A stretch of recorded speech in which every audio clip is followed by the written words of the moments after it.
Muchas gracias, Carlos, por esta información. Y ahora vamos a cambiar el tono porque es importante hablar acerca de la economía, sobre todo de la recesión económica por la que atraviesa nuestro país, así como lo ha confirmado el ministro de Economía, Alex Contreras. Pero ¿cómo esto va a impactar en las startups? Por ello está con nosotros Francisco Santolo, quien es conferencista y experto global en startups e innovación. ¿Cómo está? Bienvenido al programa. Muy buenas tardes. Muchas gracias, qué gusto estar con ustedes. Muy bien, si bien es cierto, ya es confirmado, hay una recesión económica en nuestro país que va a afectar a distintas áreas y por ello es importante saber cuál va a ser el impacto que va a tener esto con las startups y sobre todo qué se puede hacer para mitigar sus efectos. Bien, yo empezaría por diferenciar dos tipos de startups. Un tipo de startup es el más común, el que se escucha más en la prensa cuando hablamos de unicornios. Son esas empresas que todavía no descubrieron del todo su mercado o cómo llegar a esa rentabilidad que necesitan, pero apuestan con una visión de largo plazo y una creencia de que esto va a funcionar y a través de rondas y rondas y rondas van lo que llaman escalando para un día llegar a ese tamaño. Esas startups van a ser por lejos las más perjudicadas. No tiene que ver necesariamente con la recesión en Perú, sino con la recesión mundial.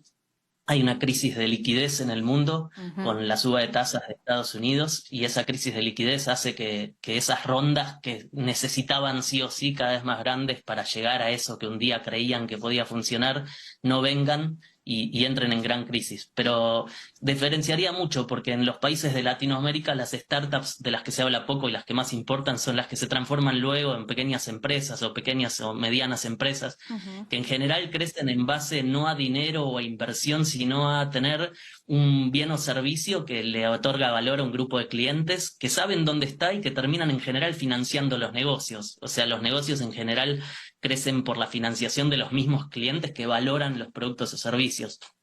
Y para esas startups una recesión no es necesariamente mala. La recesión es un indicador que mide el conjunto de intercambio de los bienes en la economía y puede ser que dé un poquito de recesión como está anunciándose para Perú y que eso genere algunas expectativas negativas, pero que en algunos sectores no haya tal caída o que algunos sectores cambien positivamente. Entonces lo importante es entender en dónde está la startup, cuál es la necesidad o el deseo que está cubriendo con sus bienes o servicios, tratar de proyectar hacia dónde va eso y sobre todo teniendo en cuenta lo que es una startup, que es una organización temporal en búsqueda de un modelo repetible y escalable, que los emprendedores juguemos con esta flexibilidad de estar atentos a cambiar, estar atentos a ajustarnos. Si no somos de esos startups que están en el modelo tradicional, que están muy atados a resultados que tienen que ser extraordinarios para nuevas rondas y a recoger las rondas, nosotros tenemos flexibilidad de, en escenarios adversos de la economía, crecer aún más, diferenciarnos de nuestros competidores, encontrar oportunidades, encontrar nuevos nichos, nuevos modelos de negocios. Entonces no es necesariamente mal. Y ahí, Francisco, también me quiero detener, ¿no? Porque hay una capacidad de adaptabilidad que es importante seguir enfatizando, a diferencia tal vez de estas empresas tradicionales. Y tenemos un referente tal vez de hace muy poco, la COVID-19, que terminó afectando a varios negocios, incluyendo las startups, y muchas lograron sobrevivir porque entendieron que había una necesidad de adaptarse a la nueva situación. En este caso, cuando ya se sabe que habrá una recesión que se está dando, se puede utilizar esos factores para ver cómo transformo esta empresa, cómo hago lo que tú mencionabas, ¿no? Cómo un factor negativo lo convierto de alguna forma en positivo. Exacto, esa resiliencia, esa antifragilidad y esa capacidad de adaptación y flexibilidad es el futuro de las empresas. Se está viendo en la teoría de negocios un cambio de empresas eficientes que tenían que ver con repetir una y otra vez el mismo mecanismo de intercambio de valor de forma cada vez más efectiva y más rentable, a empresas justamente flexibles, adaptables, con menos costos fijos, con activos mucho más contados y con capacidad de adaptación. Y eso es fundamental para el mundo que se viene. Las empresas medianas, también en una recesión, tienen que jugar el mismo juego, y las empresas grandes también. Es esta recesión de la que hablamos, va a afectar el bolsillo del consumidor y las decisiones del consumidor, de mi nicho, de mi industria, ¿de qué manera? ¿Cómo lo van a reemplazar? ¿Cómo lo van a sustituir? ¿Qué deseos son fundamentales de cubrir? ¿Qué necesidades son fundamentales de cubrir? Y se trata de eso, de poder entender cómo moverse y tornarlo teóricamente negativo en positivo, como vos bien decís. Pero Francisco, entonces podemos entender que sí, de todas maneras habrá algunos rubros que se verán más golpeados que otros por el servicio que brindan, como bienes raíces, por ejemplo, ¿no?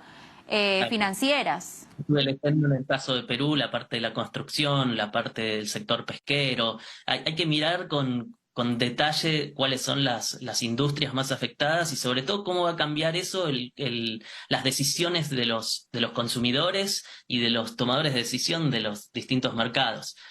Si uno se anticipa y lo lee bien, puede conseguir cosas muy interesantes en un contexto de crisis. Por eso en Latinoamérica surgen tantos startups tan interesantes y empresas familiares tan interesantes.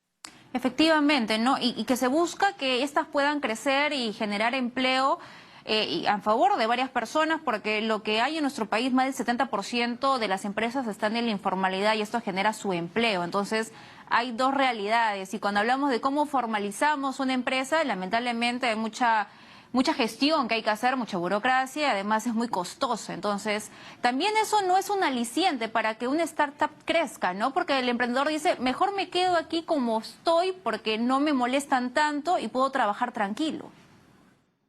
Bueno, fíjate que es muy interesante porque ahí la formalidad actúa de alguna manera como un corset de reducir la flexibilidad. En el momento que uno crece, se agranda y tiene estructura y tiene mecanismos formales, etcétera, es más difícil moverse. Pero eso también para los startups es natural empezar con menos estructura, es natural empezar con un poco menos de formalidad y eso es lo que hace también que tengan una ventaja muy grande frente a estos escenarios. Entonces, como startup y también como empresas pequeñas, medianas, grandes, para mí los líderes frente a estos escenarios y los escenarios difíciles que los afectan con shocks directamente, bien mencionadas el COVID, tienen que ser proactivos en difundir esta idea de que en la crisis está la oportunidad y en tener herramientas para buscarla. Eso es la clave, es lo que diferencia las empresas a futuro y las empresas exitosas del presente. Es cómo logro capitalizar esos golpes. Y se puede hacer, y se puede hacer muy bien, y hay herramientas para hacerlo, y la nueva literatura de negocios apunta todo a eso. Bien, y también importante porque algunos a veces no estamos familiarizados con estos conceptos de una startup, Bien, cuando hablamos de unicornio, y luego cómo pasa bien, a bien. Bueno, centauro, algunos dirán, bueno, son seres mitológicos. ¿Qué tiene mucho que ver? A ver si nos puedes explicar un poco. bien, yo soy muy crítico con el ecosistema y siempre bromeo que son unicornios porque en realidad son humo. ¿Y a qué me refiero? Un unicornio es una empresa que tiene una valuación de $1 billón o más, billón en inglés, porque en español billón es como un trillón en inglés. Entonces, $1 billón o más. Pero hay una cosa que siempre cuestiono es cómo se evalúan las empresas. ¿Quién es el que determinó que una empresa vale 1 billón o más? Y los que determinan el precio de una empresa son como los que determinan el precio de cualquier cosa, son compradores y vendedores, que se ponen de acuerdo en cierto precio para un bien. Cuanto más cosas similares se venden en el mercado, más precio hay de referencia, pero en estas empresas de $1 billón hay pocas referencias. Lo más curioso es que cuando todavía sos una startup y no estás en el mercado de valores, nadie ve cuánto vendés, si ganas dinero, tus números. Entonces esa información es privada. Entonces al ponerse de acuerdo compradores y vendedores, solo ellos tienen acceso a eso. Y curiosamente es el único mercado del mundo donde a los dos les conviene que la empresa valga más.